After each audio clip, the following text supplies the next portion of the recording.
Et on est de retour et on va parler d'argent, on va parler de votre argent et j'ai le plaisir de recevoir Patrice Huiban. Bonjour. Bonjour.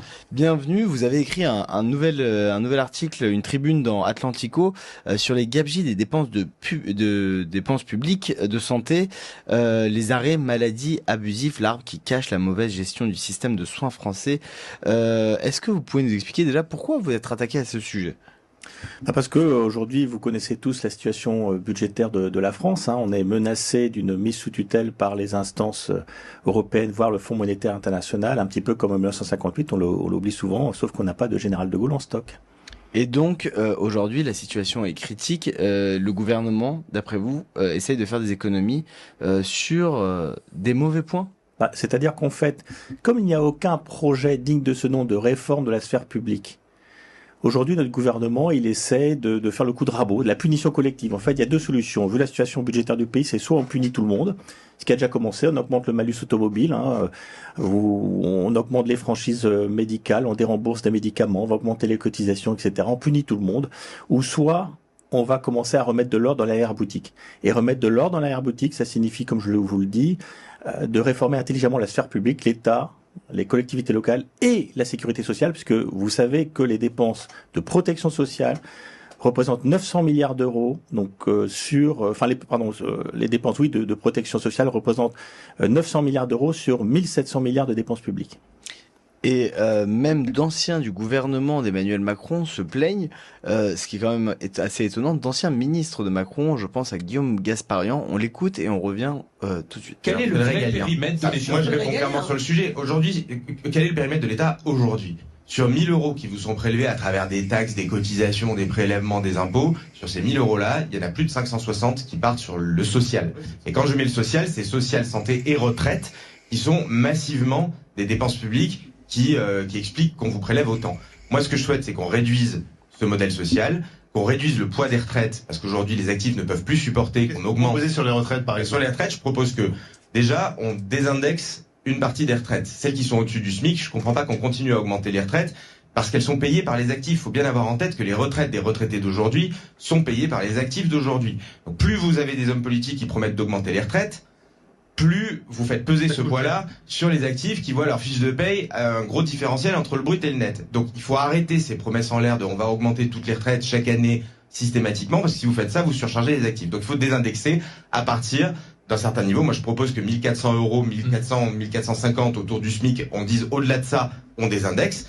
L'autre élément, c'est qu'on passe à un nouveau système de capitalisation qui permette, et je crois que vous l'avez évoqué tout à l'heure, à certains de dire il y a une retraite de base, minimum, qui permet à chacun de subvenir à ses besoins minimums. Et au-delà, si vous voulez avoir plus, on vous incite à investir dans des dispositifs. Est-ce que c'est des dispositifs immobiliers, des actions, des obligations, des exploitations agricoles, peu importe, mais qui vous permettent sur le long terme d'avoir un vrai rendement. C'est votre argent, c'est votre choix, c'est vos investissements. Et à la fin, vous en bénéficiez en tant que rente quand vous êtes à la retraite. C'est quand même assez étonnant de voir un ancien ministre d'Emmanuel Macron dire tout ça. Oui, mais là aussi, on est un peu dans la punition collective. Ce que je dis, c'est qu'il y a des marges de manœuvre. C'est-à-dire que nous, chez Nouvelle Essor Française, on a documenté 10% d'économies de dépenses publiques en faisant le ménage dans l'arrière-boutique, en mauvais français, dans le back-office. Alors que là, on est encore dans la technique un peu du coup de rabot. Alors oui, on peut peut-être désindexer les retraites, mais on parle aussi souvent donc des retraites. On parle dans les dépenses de protection sociale, les dépenses sociales. On parle moins des dépenses de soins, des dépenses de santé. Or, vous savez, les dépenses de santé, tout compris, complémentaire compris, c'est 330 milliards. On n'est pas loin des 350 milliards pour les retraites. Vous voyez. Et là, il y a des gisements énormes d'économies qu'on va pouvoir aborder maintenant, j'imagine. Oui. Alors, la France dépense plus de 11% de son PIB en santé, soit 330 milliards d'euros, et reste championne d'Europe devant les Allemands. Pourtant, le déficit de l'assurance maladie dépasse 10 milliards d'euros en 2024. Le vrai problème de financement, est-ce que c'est un problème de financement ou de gestion? C'est avant tout un problème de gestion. Le simple fait qu'on ne partage pas les données de santé entre les praticiens de ville et de l'hôpital, donc ça, on estime que ça génère 30% d'ordonnances inutiles. 30% de gaspillage à grande échelle, c'est au moins 10 points de plus que la moyenne OCDE. Voyez. Donc voilà, donc là vous avez déjà, et 10 points d'écart, si vous voulez, ça représente 30 milliards d'euros. Donc il y a 30 milliards d'euros de gaspillage en prescription inutile, puisque les praticiens reçoivent souvent des patients sans connaître leurs antécédents médicaux. Vous voyez, et ça génère non seulement un gaspillage monstre, mais ça génère des drames sanitaires. Si vous arrivez aux urgences inconscient et qu'on ne connaît pas vos antécédents médicaux, c'est un petit peu la roulette russe.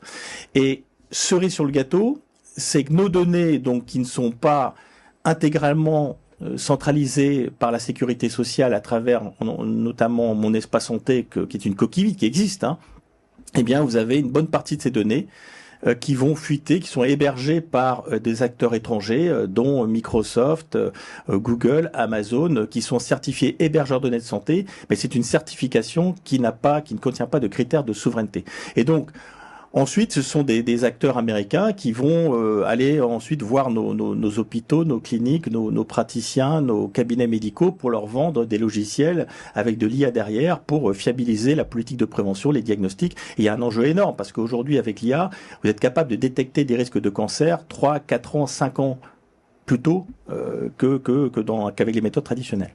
Et donc, qu'est-ce que devrait faire l'État ? Eh bien, l'État, nous, ce qu'on propose, c'est un pacte avec les médecins. Aujourd'hui, les médecins sont payés 30 € à l'acte, les médecins généralistes. C'est en dessous de la moyenne européenne, 40 €. Donc, ils s'épuisent au travail pour avoir à peu près le même niveau de revenus que leurs homologues européens. Donc, ce qu'on leur dit, c'est faisons un pacte. Les médecins demandent 50 € la consultation. On pourrait se caler sur la moyenne européenne à 40 €. Mais en contrepartie, rétablissement de garde à l'entrée des urgences. Premier point. Deuxième point, liberté d'installation encadrée en début de carrière. Vous ne pouvez pas vous installer où il y a trop de médecins. Je rappelle qu'il n'y a pas de déserts médicaux pour les kinés, les infirmiers libéraux, les pharmaciens. C'est étonnant, non ? Parce que pour ces professions-là, il y a des contreparties au conventionnement avec l'assurance maladie. Et enfin, troisième point, l'obligation de remplir Mon Espace Santé. Et donc, si vous ne respectez pas ces 3 obligations, vous êtes déconventionné avec l'assurance maladie. Vous êtes ce qu'on appelle en secteur 3, c'est-à-dire vos patients ne sont pas remboursés. Donc vous êtes libre de le faire. Mais là, il faut trouver sa patientèle, vous voyez. Donc il n'est pas logique qu'on ait tout lâché aux médecins libéraux. Vous savez, quand il fait un contrat, le conventionnement avec l'assurance maladie, c'est un contrat. Quand vous êtes en grande partie payé par de l'argent public, il est normal que vous ayez des devoirs en face de ce contrat. Et aujourd'hui, c'est très peu le cas pour les médecins. On a un petit peu tout lâché. Et là, pour le coup, c'est la droite qui a beaucoup lâché dans les années 2000 aux médecins. Et je répète, il n'y a pas de déserts médicaux pour les kinés, les infirmiers libéraux, les pharmaciens, tout simplement parce qu'on leur a mis des obligations en face de ce conventionnement avec l'assurance maladie. Est-ce qu'il n'y a pas un risque de fuite des médecins à l'étranger dans ce cas-là ? Non, parce qu'aujourd'hui, vous avez de liberté. C'est-à-dire que si vous n'êtes pas d'accord avec ces obligations-là, vous êtes en secteur 3 et vous mettez les tarifs que vous voulez, vous pouvez vous installer où vous voulez, etc. Voilà. Donc, et surtout que si on augmente parce qu'aujourd'hui, on essaie de leur faire, de leur donner de leur imposer un maximum de contraintes sans la carotte, si vous voulez. Nous, ce qu'on leur dit, c'est on va quand même augmenter de manière substantielle vos revenus, puisqu'on passe de 30 € à 40 € la consultation, voire pourquoi pas 50 €. On sera toujours gagnant, puisqu'un passage aux urgences coûte entre 200 et 250 € à la collectivité. Vous savez, et le fait qu'on ait ce défaut de répartition des médecins sur le territoire, de médecine préventive, ça génère, on estime qu'il y a 50% pratiquement des passages, des hospitalisations qui sont évitables. Il y a 30% des passages d'urgence qui sont évitables. Et quand on compare avec l'OCDE, on est en hospitalisation évitable, on est à 30%. Vous voyez, tout ça parce qu'il n'y a pas assez de médecins répartis sur le territoire, parce que quand on a un problème, il n'y a pas de médecin disponible, même en journée, et donc on va aux urgences. Le médecin qui vous reçoit, il n'a pas votre profil médical, donc on va prescrire dans le doute, on va prescrire, donc gaspillage énorme.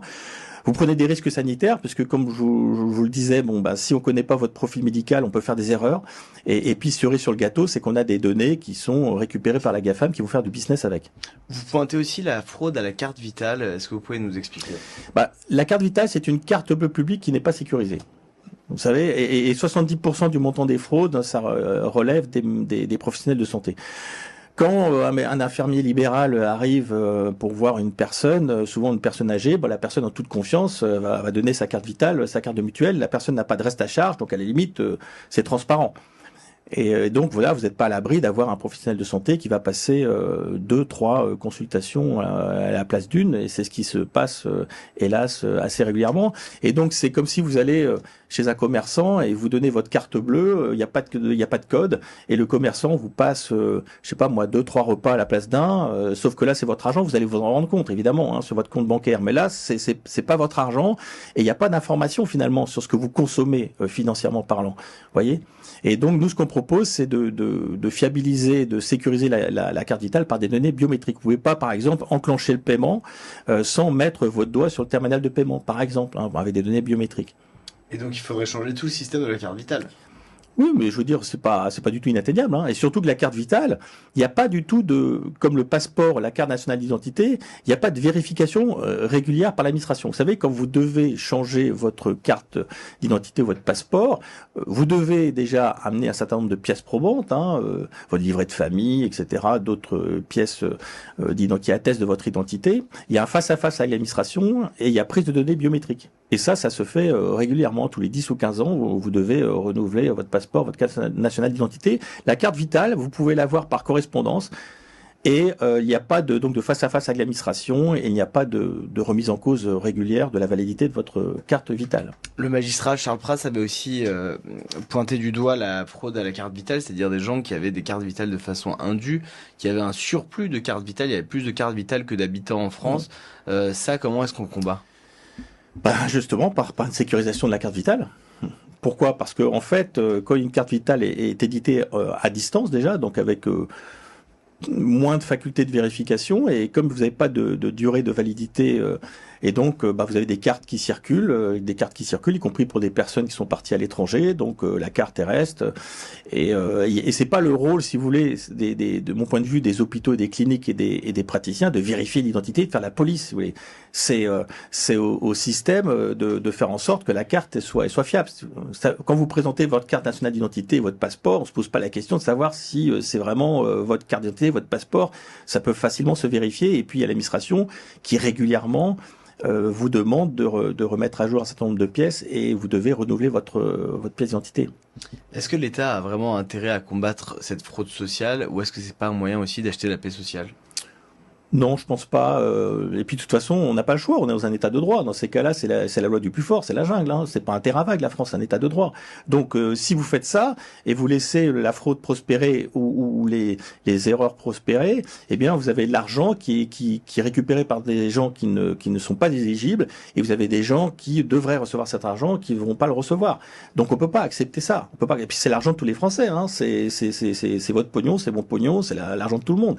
Donc, on peut pas se permettre, dans un état de droit et dans un pays comme la France, d'arroser dans tous les sens, et avec le risque derrière d'avoir une mise sous tutelle du pays par le Fonds monétaire international et les instances européennes, donc des petits hommes gris qui vont débouler. Et là, je peux vous dire, on va pas faire les réformes que je propose, On va pas faire les réformes de se dire, tiens, on va négocier avec les médecins, on va remettre de l'ordre dans les boutique. Là, ça va être le coup de rabot, ça va être la casse sociale à grande échelle. C'est-à-dire que là, ça va être diminution des retraites, diminution du salaire des fonctionnaires, coup de rabot dans les aides sociales. Et là, pour le coup, ça va être l'explosion sociale. Un peu comme la Grèce, Chypre, l'Irlande, le Portugal, l'Italie, des pays qui ont subi un choc particulier après notamment la crise de 2008 et les années qui ont suivi, alors que nous, on a continué à faire fonctionner la planche à billets pour éviter de se réformer. Il y a des chiffres qu'on n'aime pas.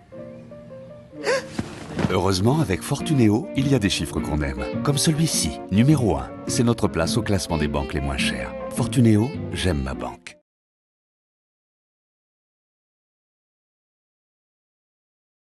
Cette compagnie change vraiment notre façon de voyager. French Bee voilà avec des A350 neufs, modernes et vraiment silencieux. Les sièges sont super confortables, on retrouve tout ce qu'il faut à bord et l'équipage est très chaleureux. Ça fait vraiment la différence. En plus, il y a des options comme le pack Rapido pour rendre encore le voyage plus agréable. Franchement, voyager avec French Bee, c'est le meilleur plan voyage de l'année. Je mets le lien juste en dessous. Allez voir!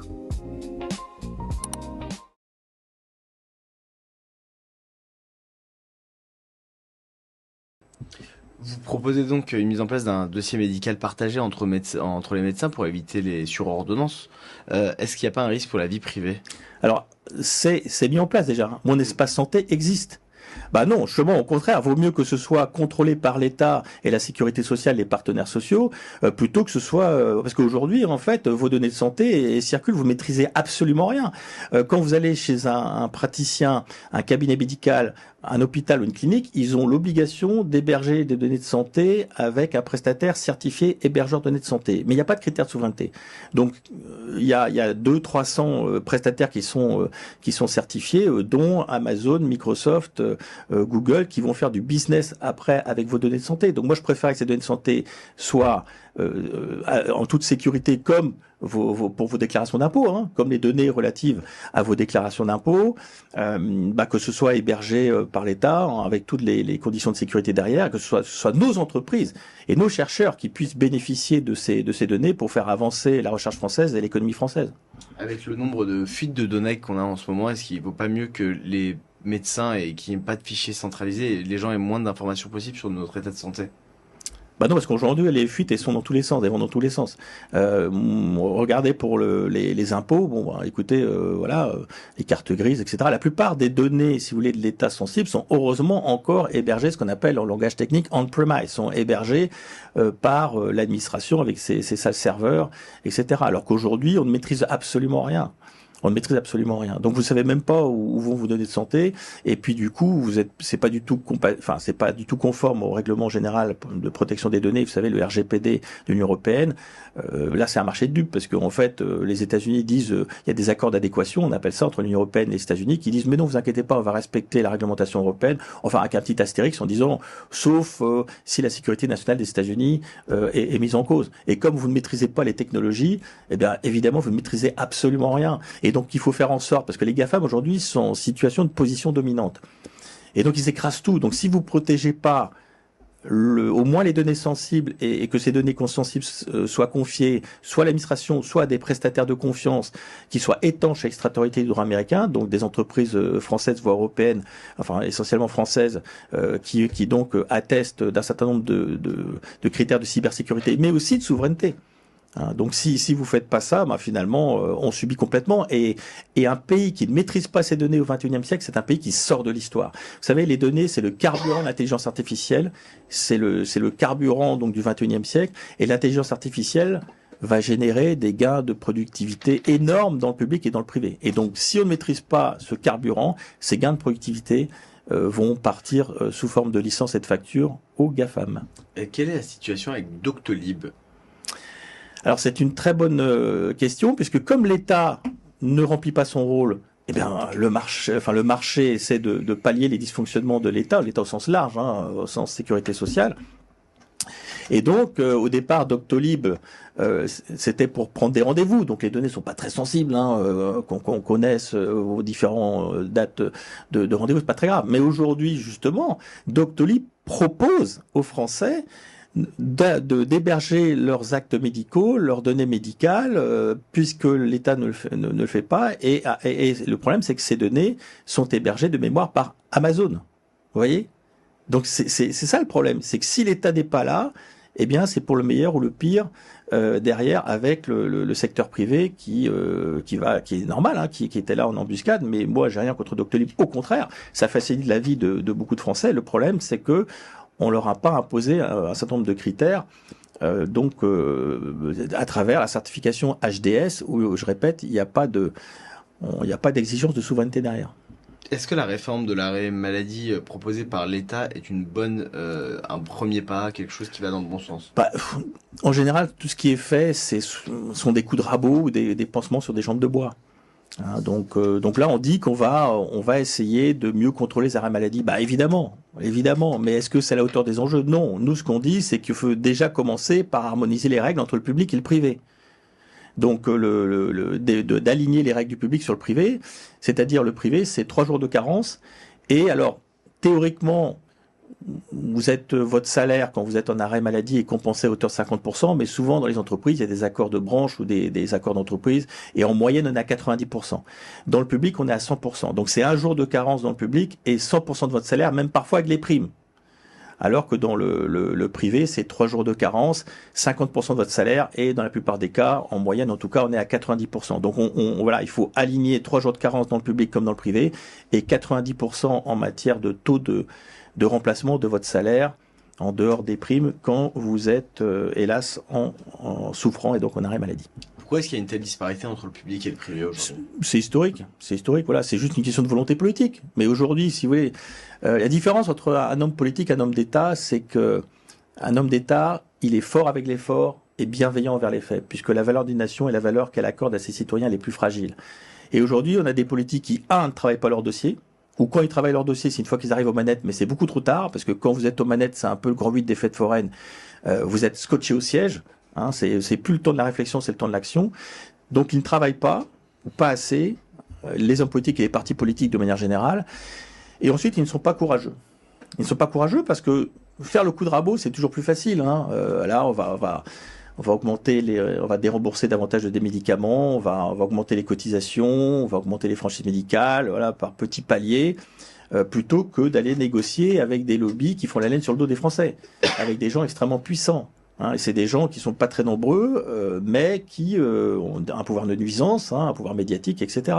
Donc là, ce qu'il faut faire, c'est prendre l'opinion publique à témoin, de dire soit c'est la punition collective, comme je l'ai dit tout à l'heure, soit vous allez m'aider à remettre de l'ordre dans l'arrière-boutique. La seule façon d'y arriver et de un peu mettre au pas un certain nombre de lobbies, en tout cas mettre au pas, c'est en tout cas d'avoir des accords équilibrés avec eux, de discuter avec eux et d'arriver à trouver la voie de l'intérêt général. Hein. Eh bien, c'est d'être courageux, c'est de travailler ces dossiers, d'être courageux, d'aller négocier avec ces gens-là. Est-ce que vous essayez pas de régler le problème d'un système qui est profondément vicié et qu'il faudrait pas plutôt sortir de la sécurité sociale et passer comme sur un modèle suisse aux mutuelles privées qui s'occupent de la santé et que l'État ne s'occupe plus de la santé? Ah non, on va pas du tout jusque-là. Non, si on fait ce pacte avec les médecins, avec 40 ou 50 euros la consultation et derrière, garde à l'entrée des urgences, vous pouvez pas vous installer pendant les premières années d'exercice où il y a trop de médecins et vous devez remplir mon espace santé. Si on rajoute à ça la sécurisation de la carte vitale, vous savez, en 2-3 ans, vous avez rééquilibré le système. Hein. Vous désengorgez les urgences, vous faites des milliards d'économies, vous augmentez de manière substantielle la rémunération des médecins qui sont sous-payés en France à l'acte par rapport à la moyenne européenne, vous évitez des drames sanitaires, vous allez aider nos entreprises à développer des logiciels de prévention sanitaire et donc d'améliorer la politique de prévention. Non, le système, il est pas... Simplement, il y a un manque de volonté politique pour mettre de l'ordre dans l'arrière-boutique, mais le système en tant que tel, de mon point de vue, n'est pas à jeter, sachant que, vous savez, aujourd'hui, déjà, c'est un système bicéphale. Hein.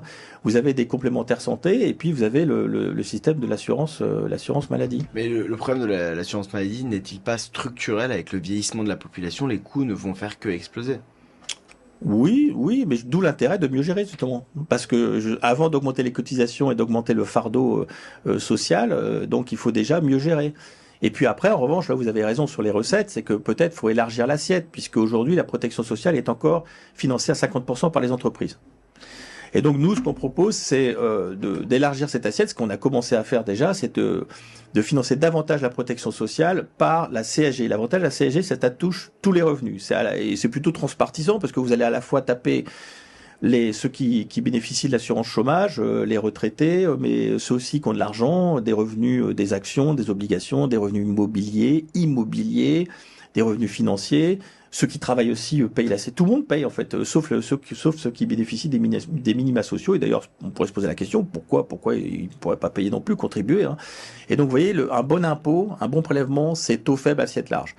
Parce qu'aujourd'hui, là vous avez raison, c'est que aujourd'hui la protection sociale est encore beaucoup trop financée par le travail, ce qui fait que ça plombe complètement la compétitivité des entreprises françaises et donc moins d'emplois, moins de pouvoir d'achat derrière, etc.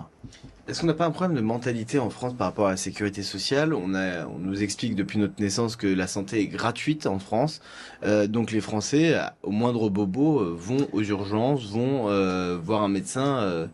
Est-ce qu'il n'y a pas un problème de mentalité? Là où vous avez raison, c'est qu'il faut afficher le prix. C'est-à-dire que moi, en plus des mesures qu'on vient d'évoquer et de détailler, c'est quand vous passez... alors, un médecin, vous savez à peu près combien ça coûte, mais enfin, même là, ou en tout cas, quand vous passez dans un hôpital ou une clinique, c'est qu'on vous donne à la fin, même si vous n'allez pas payer, ou en tout cas, un petit reste à charge. Déjà, nous, on est pour un tout petit reste à charge, hein, bien sûr, pour responsabiliser les acteurs. La gratuité totale n'est jamais bonne. Donc un tout petit reste à charge, et puis qu'on vous donne la facture, vous voyez, combien vous avez coûté à la nation. C'est pédagogique, voilà. Personne ne sait aujourd'hui. Bah non, bah non. Quand vous allez, par exemple, vous bénéficiez d'une imagerie, IRM, scanner, etc. Ça coûte des centaines, voire des milliers d'euros à chaque fois. Et ça, il y a comme vous dites, et du coup, ça ne responsabilise pas les acteurs.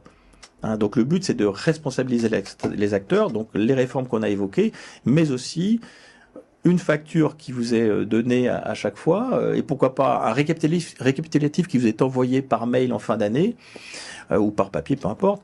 Donc oui, il faut responsabiliser les acteurs. Oui.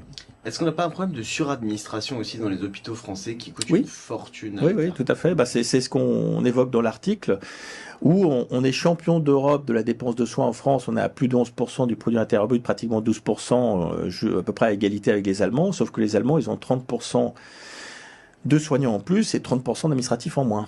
Donc vous avez tout à fait raison. Dans un pays qui dépense autant en santé, comment ça se fait qu'on ait des manques de soignants aujourd'hui en France?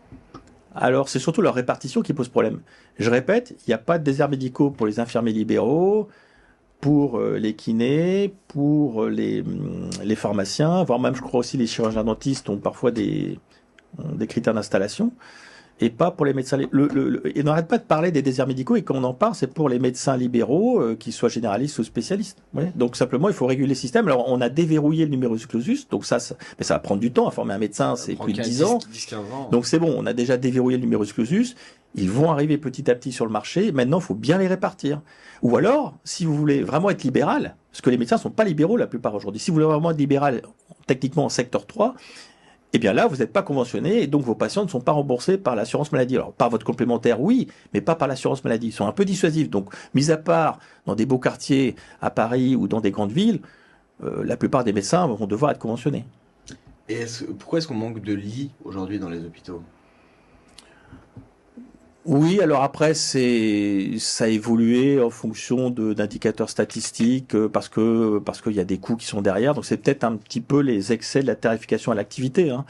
D'avoir une gestion uniquement purement comptable. Parfois, on voit bien que quand on a une crise sanitaire, on n'est pas capable de faire face parce que on n'a pas un volant de lits disponible, parce qu'on a voulu raboter le nombre de lits vraiment au minimum par rapport à un flux régulier de patients. Mais quand vous faites face, et un bon homme politique, et donc un homme d'État, c'est préparer le pire en espérant le meilleur, et quand vous préparez le pire, c'est aussi une pandémie.